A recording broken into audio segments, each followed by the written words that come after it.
see a chump. But no, please don't be offended. I just find it tremendously bad form to show competition ethics towards fellow competitors. Don't worry, Daisy, old thing. I perfectly understand. I think it's a very decent idea. I haven't even begun mine yet.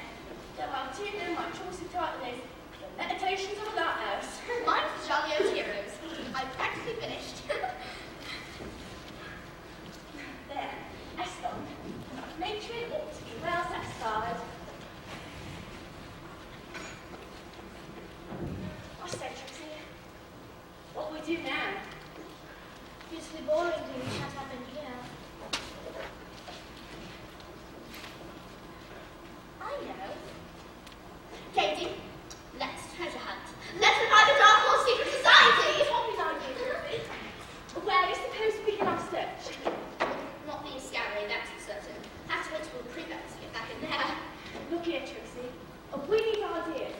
Let's go down to the library and see if we can find any books on other treasure hunters, or a book on cats and tigers, or maybe even a biography on Sir Digby Beaumont. Capital suggestion.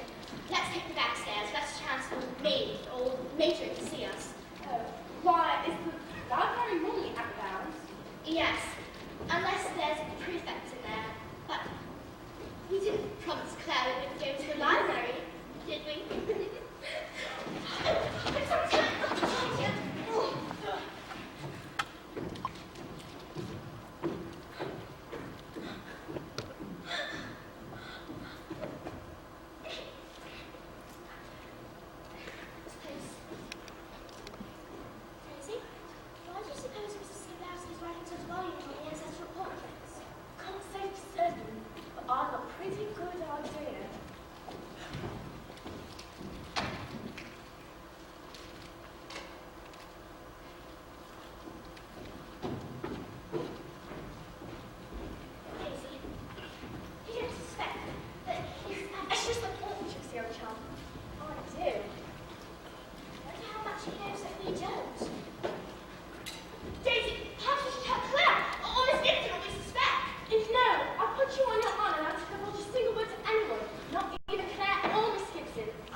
jolly well certain, Alice. We're leading by 6 goals to 1. That goalie of Thorpest is first rate. I've had umpteen pucks at the goal, and only Diana was able to get one in. Julia is a jolly decent good substitute. Can't afford to get complacent, Alice. There goes the bell for the second half. Watch that left inner, Alice. I'll stick to her like a shutter.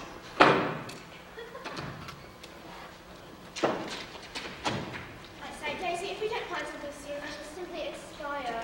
And that's a bullshit. It would be such a beastly sell if we didn't.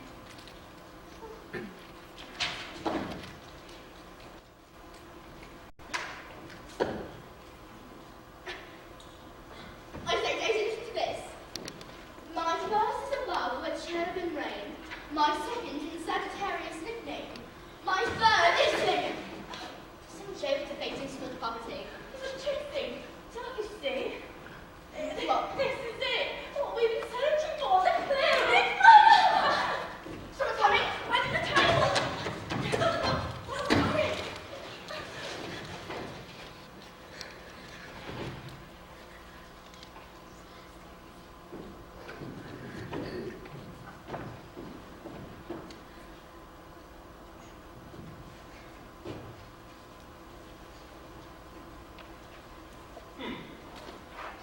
Something we bought.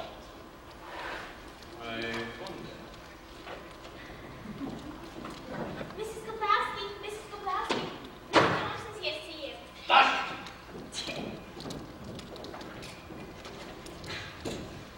Well, that proves it. That Cornwall proves it. Mrs. Kowalski after the treasure. I wonder if Mr. Thompson's got anything to do with it. Have you noticed how he and Mrs. Kowalski often stick together? Trixie, let's copy this clue down before Mrs. Kowalski returns.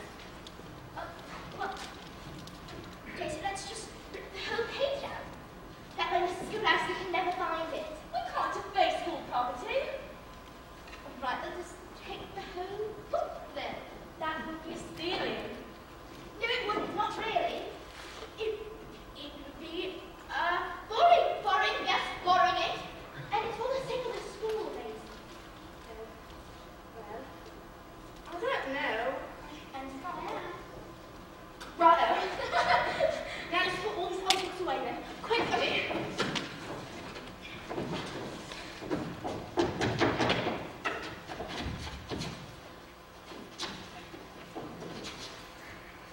well, I will see you this evening. I have not the time now. I'm extremely busy. Is it there? Upstairs! I'm sorry. I'm sorry.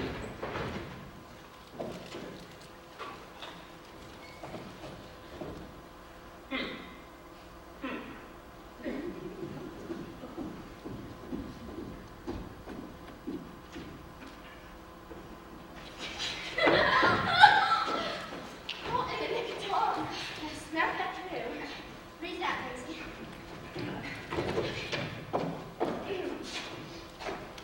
My first is above where cherubim reign. My second in Sagittarius nickname. My third and the eighth of Saturn's great brood.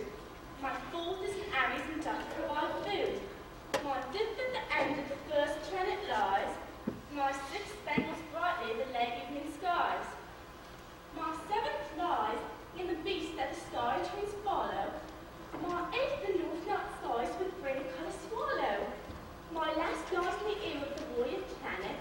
And there, if you read me all right, you'll have it. Take my initials in the order they're great, and you'll wait to the final clue needed. Trixie, how glorious. Daisy, really true. Let's take it out. Right, so, my first is above where cherubim reign. Well, that's easy enough, Evan. Okay, so 8. The second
Doesn't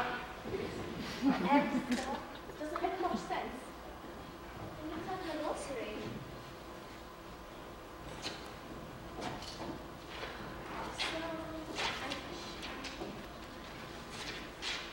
Wait. Look at that very stars in here. Perhaps we got it all wrong. I don't know, perhaps it's astronomical symbols and so. Weird sort of symbol. I know. Perhaps the Dicky was a lunatic. Voices. The match must be over. You must hide the book. Where? In your boot, Daisy. Don't forget it. Harry, Star Daisy. Don't forget. Right.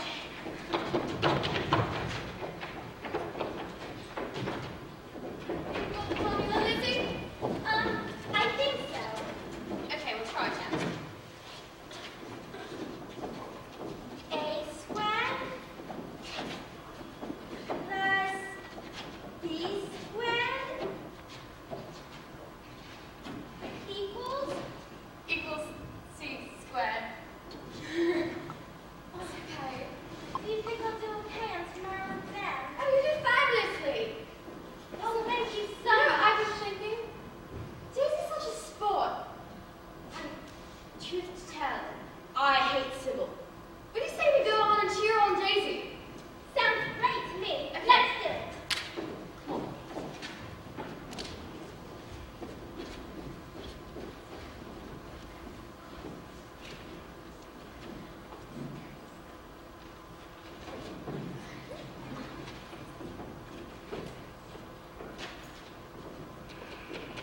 I was thinking, are you sure no one can see us? Honestly, Monica, you really are green sometimes. Everyone is too taken up with the match to notice our absence. Here it comes. I'm afraid they're the tiniest bit down. It's nothing in the tea cans. I like the green one. Isn't this blissful? How wild they'd be if they can see us, instead of going around swiping out their silly balls. Especially that Daisy Meredith. Or Swan. She's hopeless, really. Oh, very good idea of yours, that geography paper, Monica. You inspired us, Sybil. It would have been nothing without you to carry it through. I fear for Grangewood, if the Meredith bird remains tainted for very much longer. Claire and her mistresses are ready to kiss her boots at present. But they'll soon change their tune, especially when my next scheme comes to fruition. Oh, Sybil, I do think you have the most gorgeous character of anyone I know. I dare say you're right. Come on. I want to finish my poem.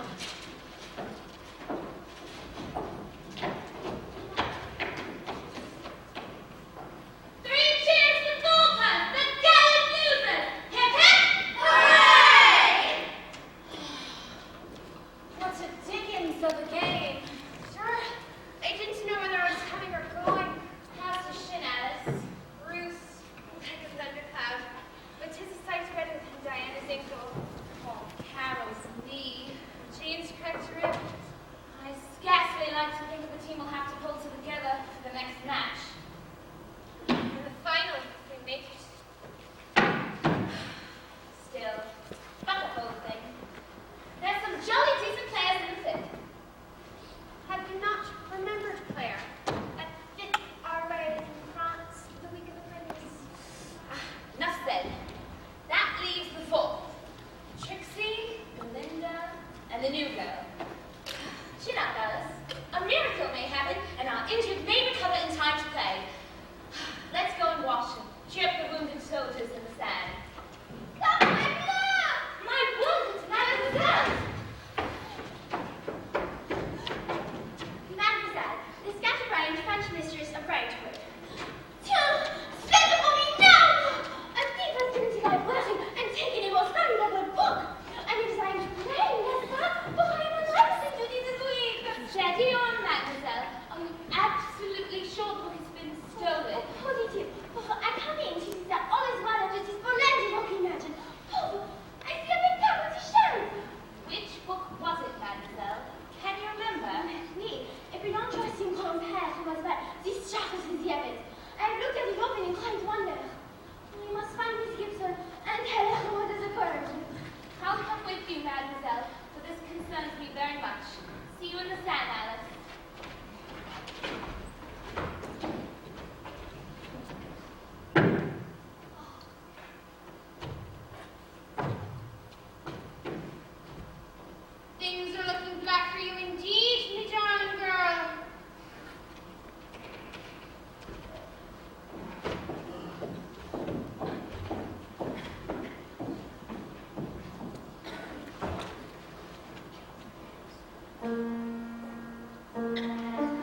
Daisy opened the envelope, a feeling of grim foreboding stealing over her.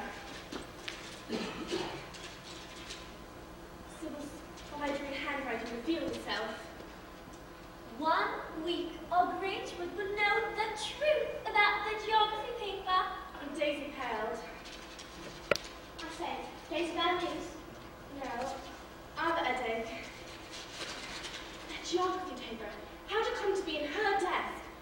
She half suspected Sybil of it, but that look of surprise on the girl's face had seemed genuine. And how she longed to make a clean breast of the affair to Claire or Miss Gibson. But who would believe the word of an elementary school girl in the face of such condemning evidence, and against that of a wealthy, self-assured, beautiful Grangewood scholar, especially one who desired her departure so keenly? But I can't leave Grangewood. I love it so, and Mother would be tremendously upset. Destroy the geography paper, and no one need be any the wiser. Why not to know I think of that sooner. Now we come to the morning's notices.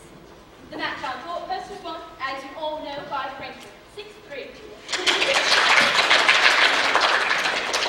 A splendid effort by all concerned, which means Brentford goes through to the semi-final.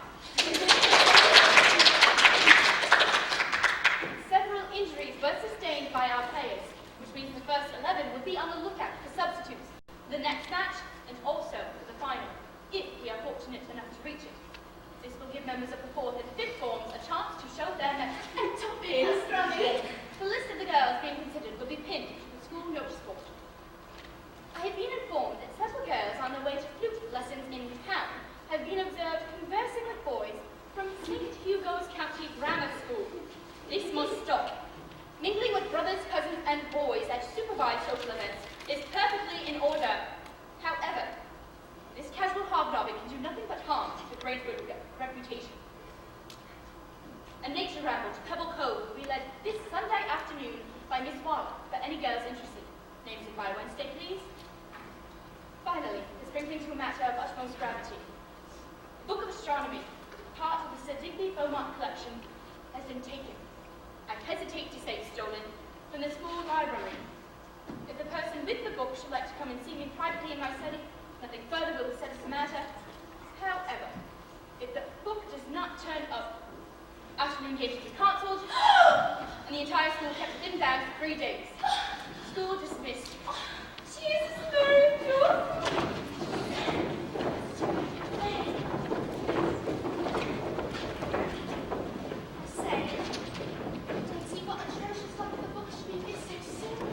We're out of back now. Mr. Scholastic is sure to stop us soon. Daisy, do you think Mrs. Skowski suspects that he took the book? I mean, after all, we did tell him that we were looking for the treasure.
course for the sea. Try this. The tip of the tongue, the tip, and the lips. The tip of the tongue, the tip, and the lips. Try it again. The tip of the tongue, the tip, and the lips. The tip of the tongue, the tip, and the lips. I'm sorry. I must go talk to Mr. Thompson. We'll discuss this later. Well, Mr. Scoblowski. No.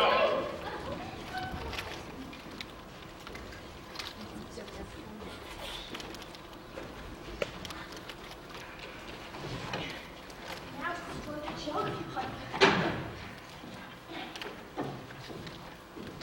It's gone. Sybil asked me to tell you that she borrowed your geography textbook from her. Yeah. I'll lend you mine.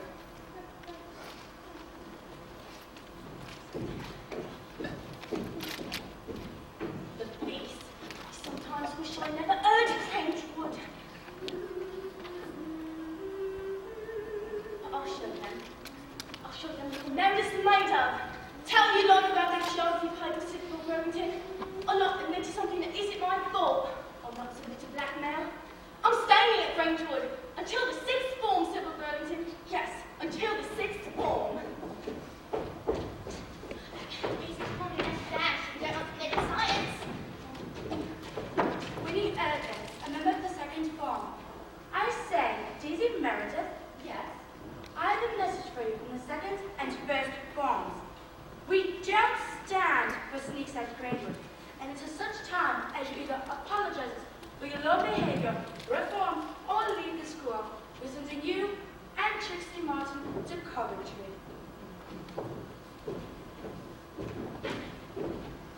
I'd like to wipe the ground with that cheeky little digger! I think Greenwood is a perfectly horrible, miserable school.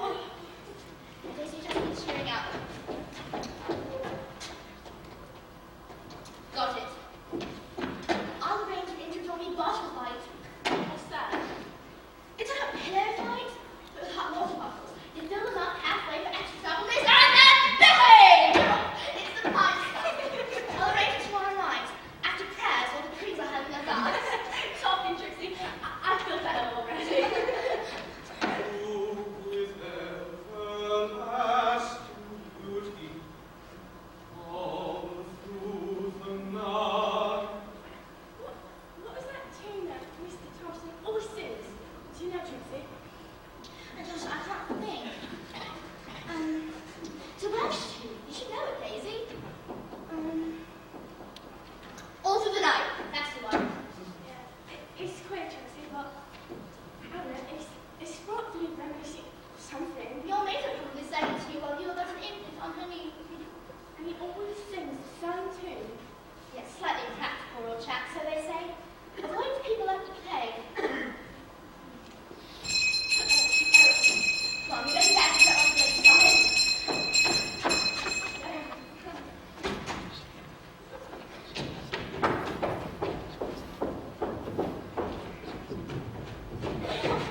Sorry, Mrs. Glasgow, I'm not fast. I hope it is not because you are treasure hunting. No. See, we did not want all that. Ever since we found out that only juniors can do the treasure. Mr. Skiplowski was not convinced, however. I know very well that you and the other girl have the book hidden away. Ow! Mrs. Sebastian, it's in my It arm! is imperative you do not realize I must find it.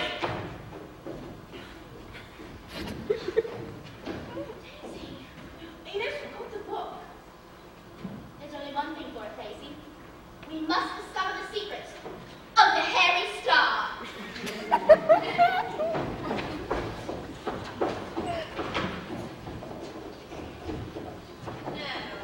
About that meeting.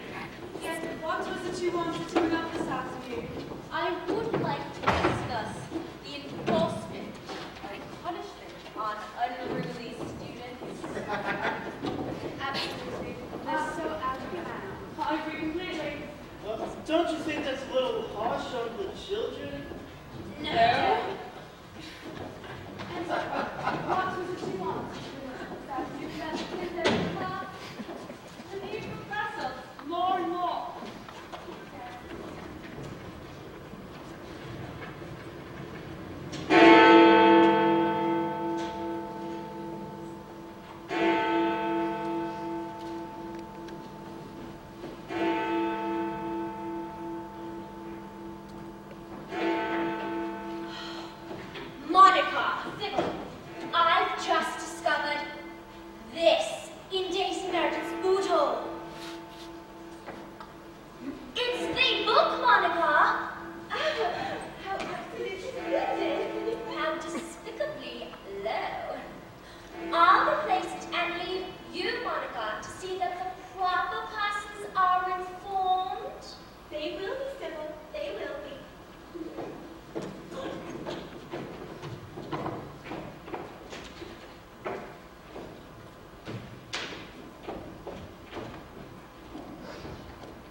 free to go for seconds? Oh, no, thanks awfully, Alice, but I need to settle this on my own account. Are you sure?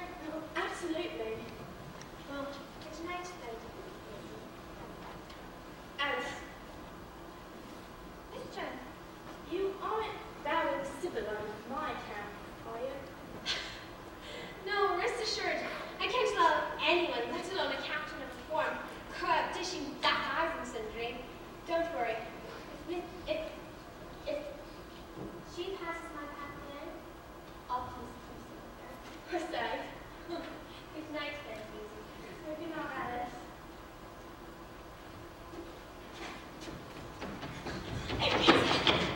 Harry, stop! Oh, no, Josie. Glorious. I'm only begging you to think of such an amazing scheme. You're tremendously decent, Monica. We must discover the secret before Mrs. Oh, Lassie- tomorrow. Tomorrow. Harry, spare the budget!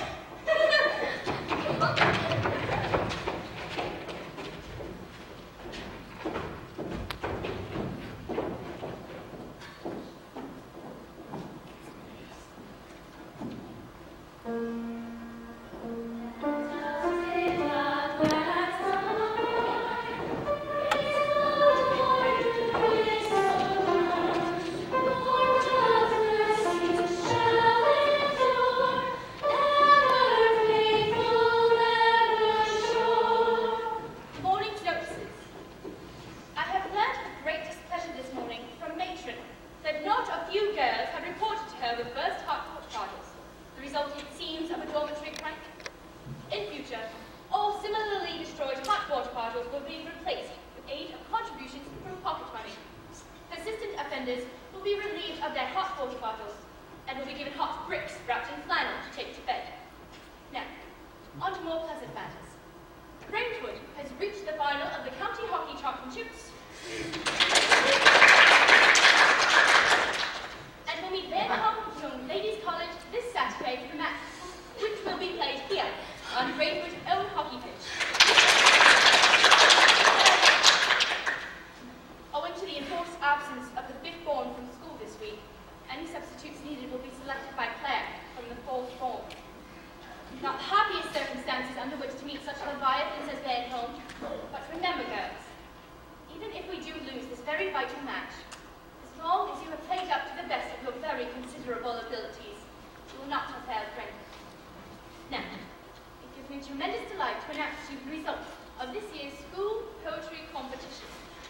While everyone is deserving of high commendation, all credit this year must be paid to the upper four for having produced this year's two winners. In second place, with a poem on the Meditations of a Lighthouse, Sybil Berlinger.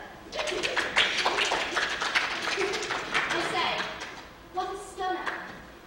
And this year's winner of the school poetry competition, on the topic of heroes, Daisy Merritt.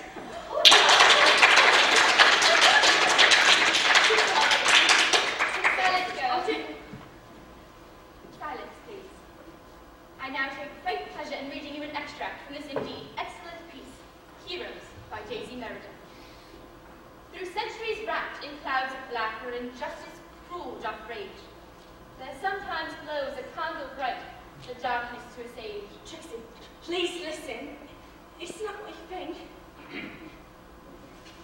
Poor folk crushed by a tyrant's hand, of privilege bereft. Excuse me? Excuse me? I will be available in my study after assembly for question or comment, Trixie Martin. No. It's just that the poem that you're reading was not written by Daisy Meredith.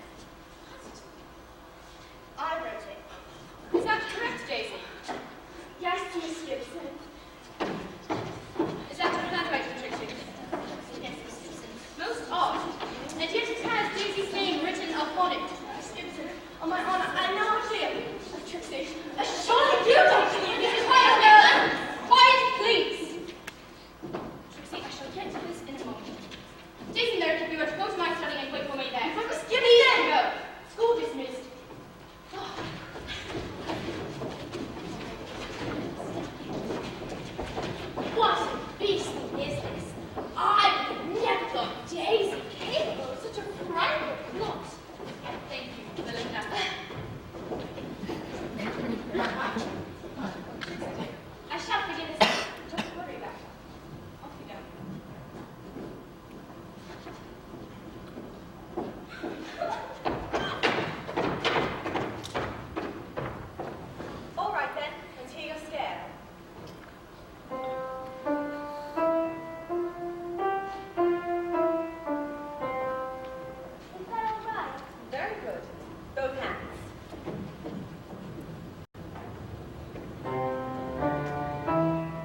again next week. Go along. I'm sorry, Miss Wellington. Just practice.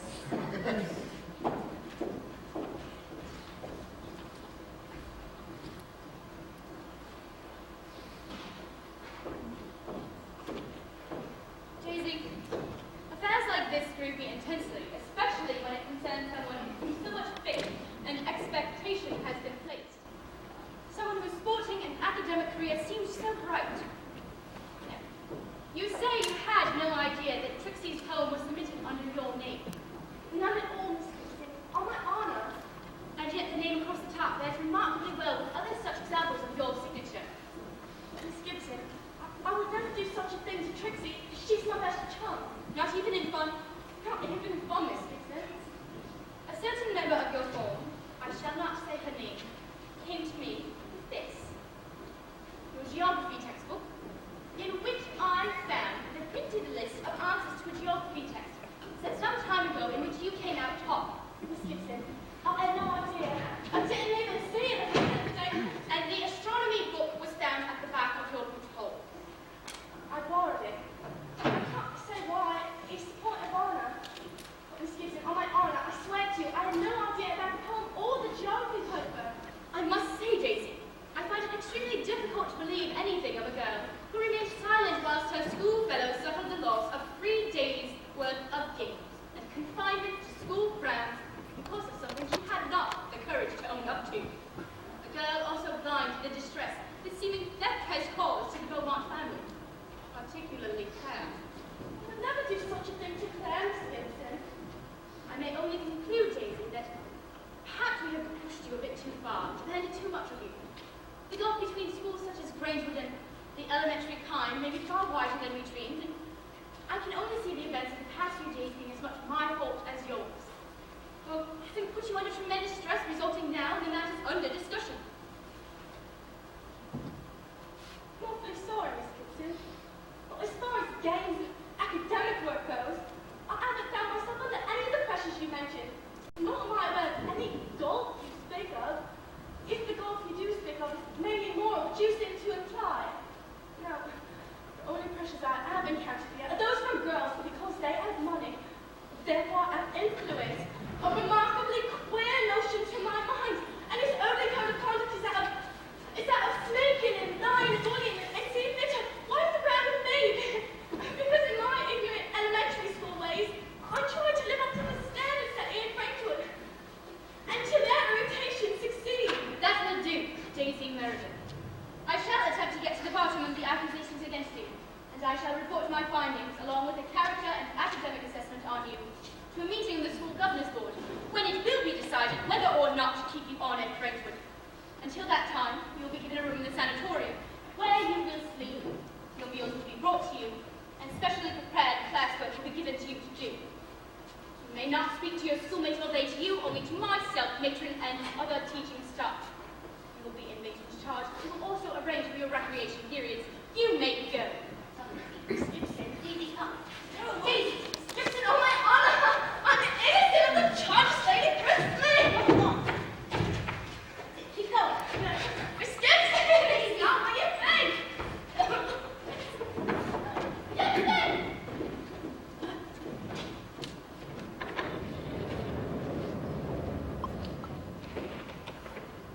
I can't believe Daisy Meredith would do such a thing. I'm not surprised. She's absolutely wretched. I can see right through her. Well, she seems so sweet and innocent. I know, but she's wretched, I tell you. Or at least that's what Sybil says. I guess you're right.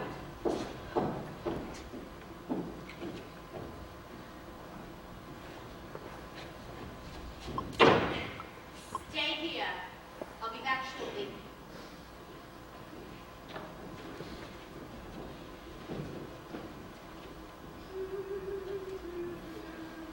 Mother, Claire, if only I can explain to you. How in a show. Trixie,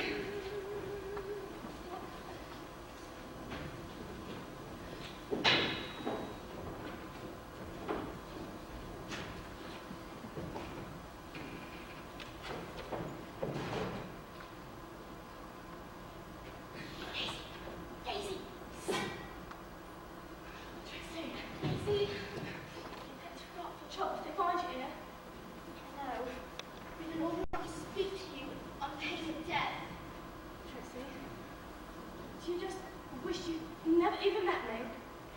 Do you really believe that I acted your poem as mine? No, I'm not for so much for a minute. I'm immensely sorry I spoke out to the assembly and not to Miss Gibson in private. I'm afraid I lost my man. He said hi. I guess I would have done the same in your position. Though I find it tremendously odd not to be dismal when everyone else believes I did do it.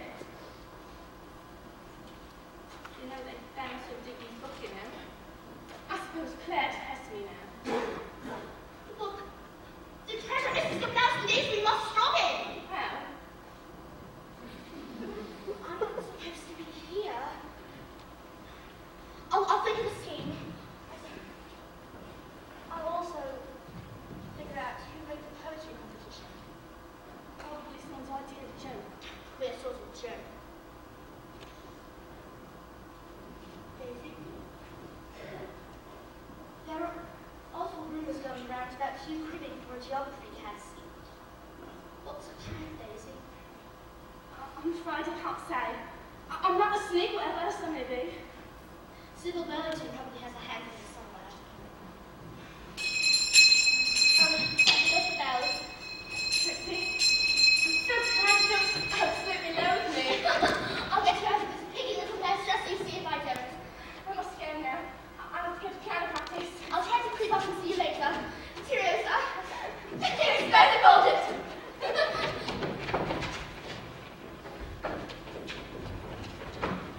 Oh, I'm so excited for the hockey match. I do. Can't wait to be that blasted burncoat. Oh, I know. But I hope no one gets hurt. Let's not worry about that. Come on, it's a bit late.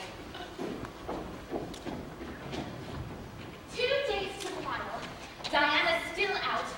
Carol's hurt her knee again on the 5th away. It's no use, Alice. Which I'll have to put in some of those baits from before. It's 2 we shall meet. If we're to beat Burncombe this year, they've got to be good. There's Trixie Martin. She's a splendid little player. She puts her mind to it. Belinda Matheson. She's decent. Well, that's our team.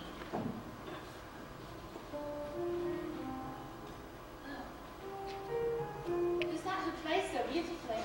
The new girl, Daisy Meredith. Mistress Shirley. No, Daisy Meredith. Matron allows her to play the music room as I do. Poor child. Anyone who plays like that can surely be guilty of the things she's been accused of. It's my belief that she isn't. If only we had proof, Alice. I've noticed certain elements in the school have done their best to make life tough on that lady. Could we not find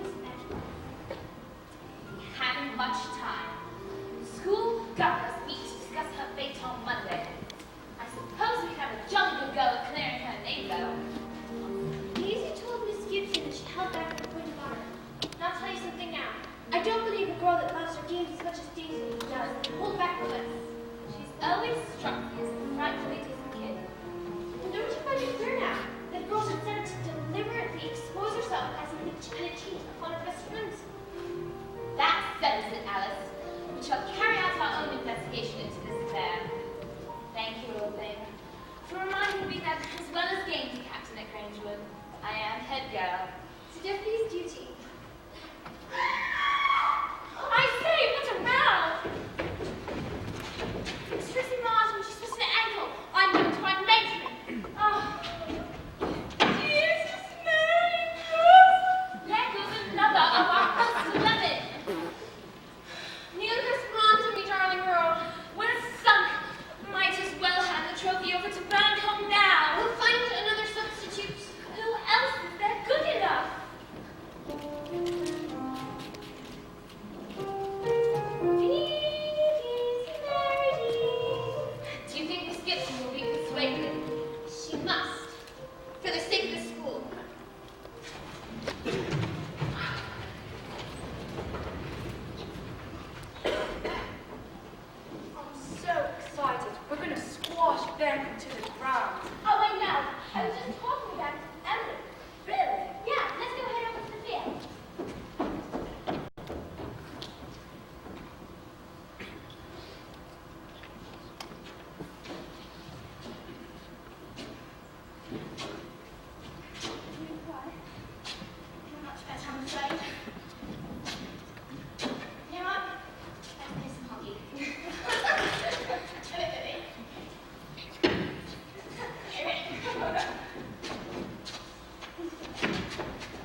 We shall be trying the absolutely first-class team, not just 11 substitutes.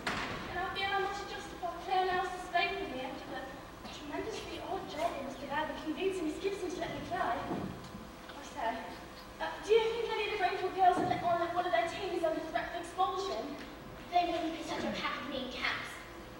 And if any of them, especially that Sybil Burlington, said anything, I would cold pig them every single morning till the end of term. I say, would you really? Yes, for the next gratification. I say, Daisy, it's awfully jolly of us two being here together in the sand. Yes. Things have been a lot jollier since you twisted your ankle, I admit. Gets us even further away from discovering the Belmont treasure, though. I lie awake at night and think about it. And I wonder you're looking so ghastly and pale. But I'm fit as a fiddle. It would be nice though to thank before I left. Do you still want to make it up to everyone? Proving the most frightful disappointment. I must join the other side of the field. Good luck, Daisy. Play out and play the game. Daisy? Oh, it's Pearl. I don't know if you want to now, but I saved this piece from donut for you for extra strength for the match. You're a real chum. Oh, he's best forward, Daisy. Thank you, Tracy. Hinks best forward, Daisy. Hinks best forward.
Where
But well done to you, Kitty. We've got you to thank for all of this.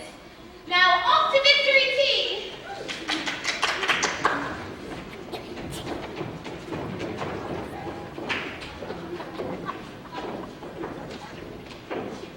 Are you not going to victory tea? Miss Gibson said I was to go straight back to the stand after the match. Please don't tell Claire. She's so awfully hot. I wouldn't want to be one blanket. Go back, Calhoun.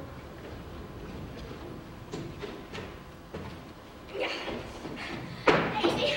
Daisy, you are absolutely, uncommonly, amazingly, significantly glorious, Daisy! Daisy? They booed me, Tristan. They booed me.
After lights out, try as she might, Daisy could not sleep. The events of that day circled her brain, and the knowledge that largely due to her efforts in winning the hockey match, the school had been awarded a half holiday, caused her to ponder even more upon the unworthy actions of those responsible for her present dismal plight. Outside, the winds howled, battering the window panes in their frames and sending the waves booming round the headlands.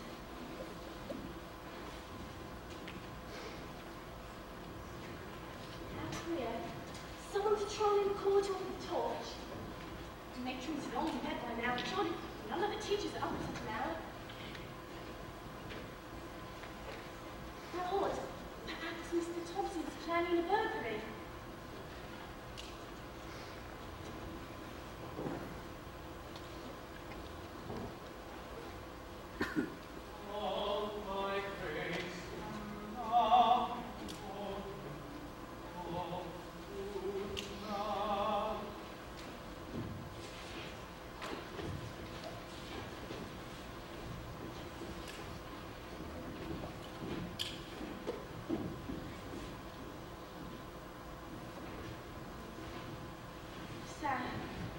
What's that?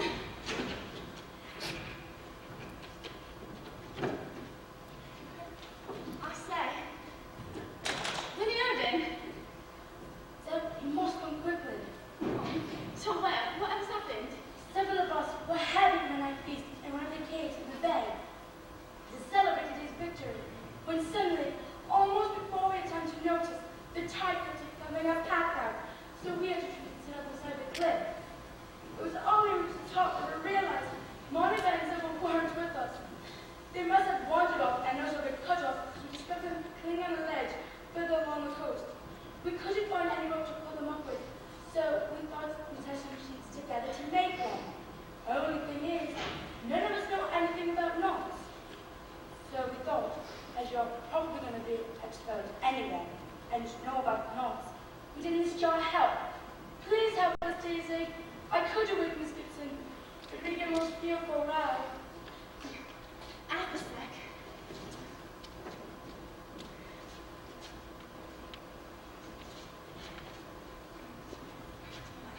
Here, take my sheets. Daisy and her companions set off along the cliff path that led to the bed.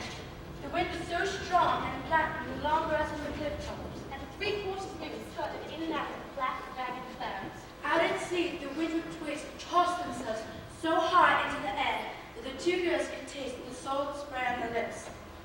Winnie! We're here.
stumbled along the footpath back to school, exhausted in my environment.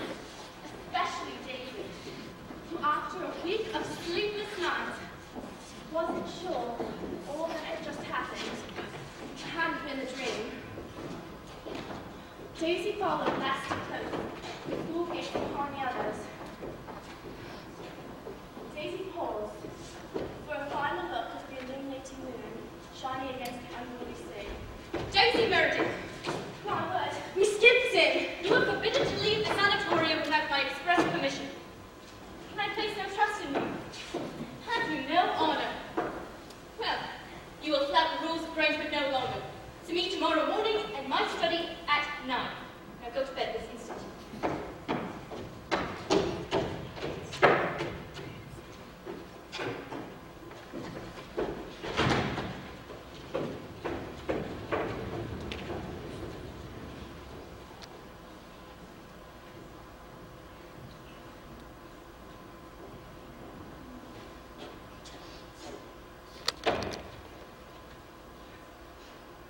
It's no use.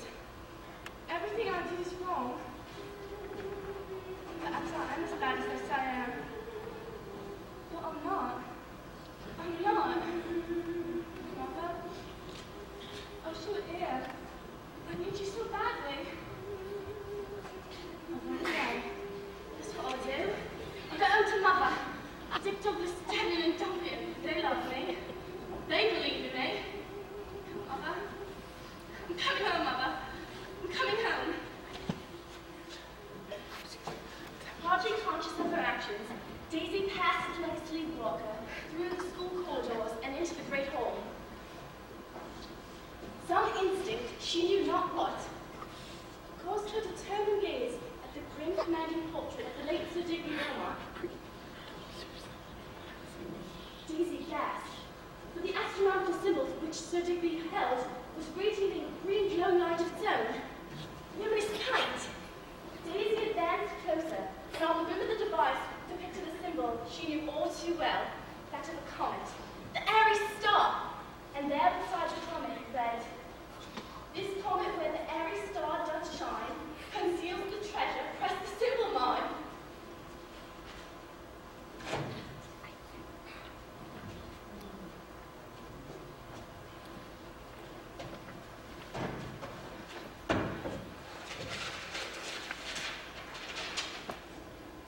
Daisy.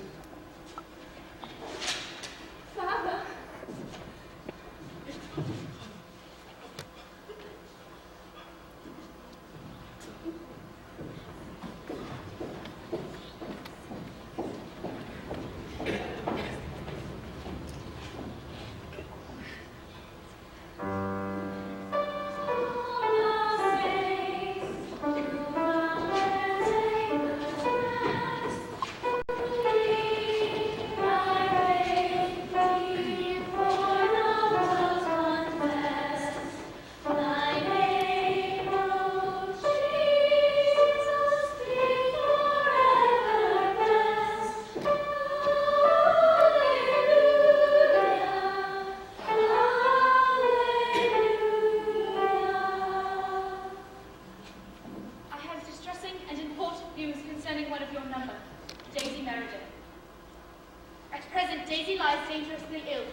resulting, we think, from the trouble she's been involved in here.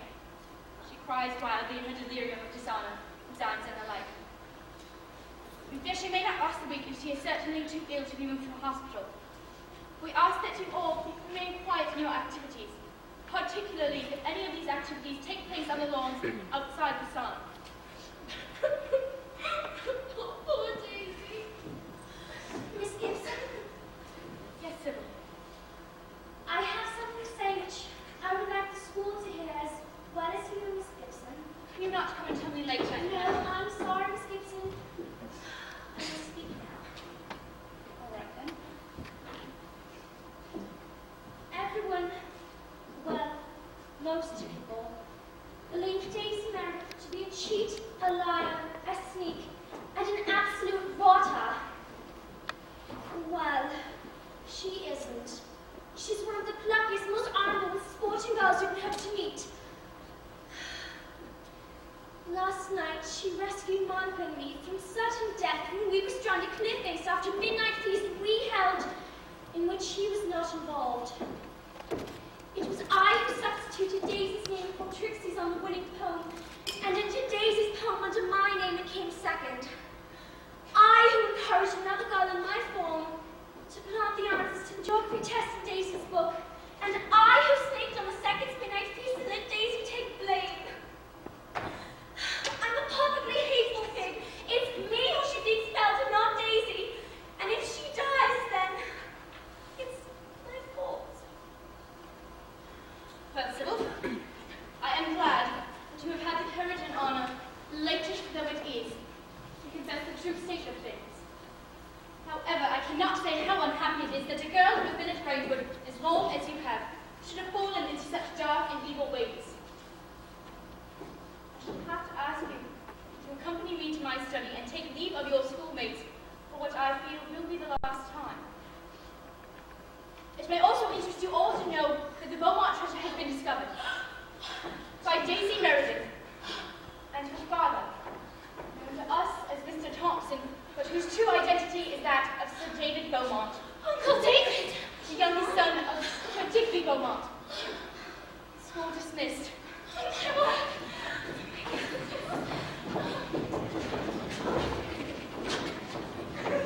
It's too late. I knew everything would turn out all right in the end. I just knew it! Daisy's crisis of health that night took its turn. For the better. And in a day or two, she was able to leave her sick bed, albeit in a weakened condition.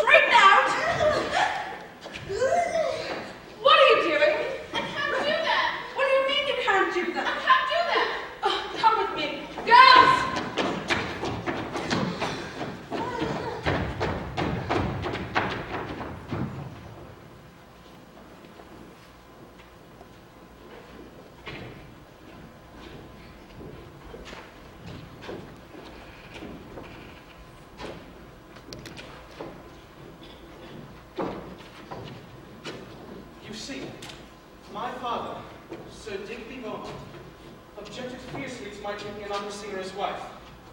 And after a particularly vehement quarrel with him, I left Braidwood for good, changed my name by deed poll, married my sweetheart, and moved to Wales. For Wakewood meant to spend many happy watered holidays, isn't it right, Father? Certainly is, my darling. We bore a family and lived very happily together. I, only living as a doctor until the war broke out. So, wanting to help my country, I joined the Navy. However, one day my ship was torpedoed, sunk, and I survived by clinging onto a spar of wood in the sea for over 2 days, until I was rescued by a passing ship, whereupon I lost consciousness for over a week. On coming to, it was discovered that I had lost all knowledge of who I was and where I had come from. All written proof of my identity having been washed away during my ordeal at sea. I was utterly destitute and friendless, and might have remained so, had it not been for a Russian count on board, escaping the horrors of the revolution, who befriended me. As luck would have it, he was headed for England, and after gaining a job at an English girls' public school, he found work and shelter for me. That teacher's name is... Mr. Zablowski!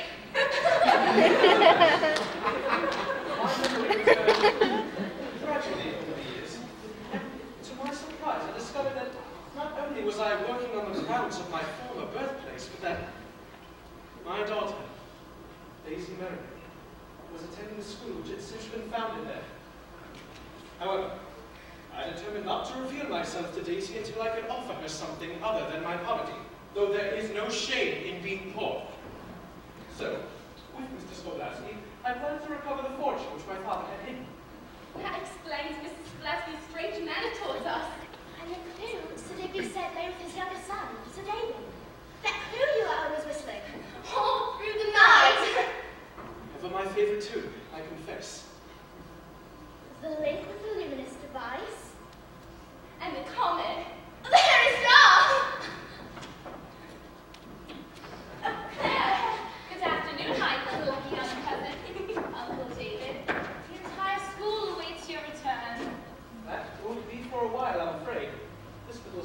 going on a convalescing holiday first. Well deserved, I say. Here. In a while, if you look out that window, you will see that wretched imp, Sybil Burlington, depart Rangewood forever. They aren't expelling her, are they? I jolly well should think so after all she's confessed to. Oh, Claire, please don't let them expel her. She must have some good nerve to have fessed up the way she did. It must have taken considerable pluck. It is her fault that snobbish attitudes have bred into her. Range will get up change then. And Claire, do be a sport and talk to Miss Gibson and Mother. Very well, child. I'll do my level best. I suppose every word can turn. I'll catch Sybil before she leaves Miss Gibson's office. But I say, all this is becoming so uncommonly dismal. There's sweet games and dancing, and the entire school would simply adore it if you would come and join them. See them before you go. Just for a moment, would you? Everyone will be immensely vexed, Daisy. And I'll be by your side. Very well. It is talking of them to want to see me. Splendid! Let's go, old chum. Let's go. I must go too, I'm afraid. I have to supervise the names. See you later, kitty. Daisy, I'll leave you to dress, Daisy. I must send a telegram to Mother. Father, I'm so tremendously happy. So am I, my darling. More than I can ever say.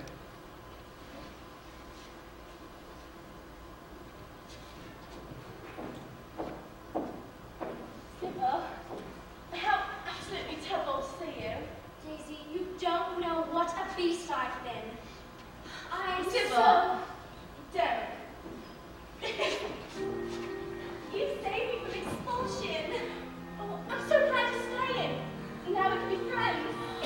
Oh, can we? Of course we can, my poor darling.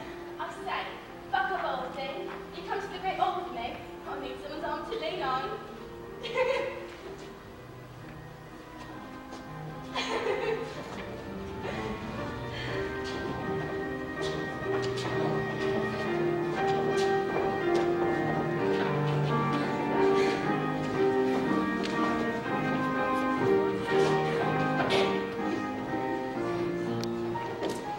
Girls, I would like to announce our two guests of honor for this evening.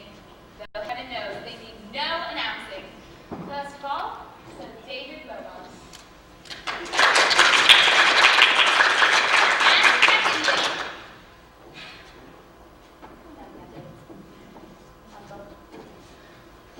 Daisy Meredith, or Beaumont, as she will from henceforth be known, and who I am very pleased and proud to call cousin. School, I give you the heroine of Grangewood, Daisy Meredith. Quiet. Sir David has a few words he'd like to say to us all.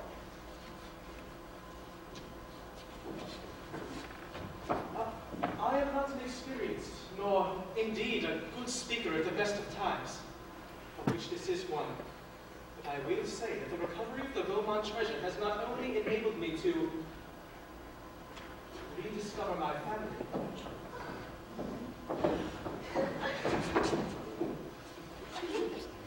and to disclose my true identity, and keep Rangewood from the Beaumont name, but that some of the money from the fortune will go towards funding another scholarship for another elementary school girl to join Rangewood, and it shall be called the Daisy Meredith Scholarship.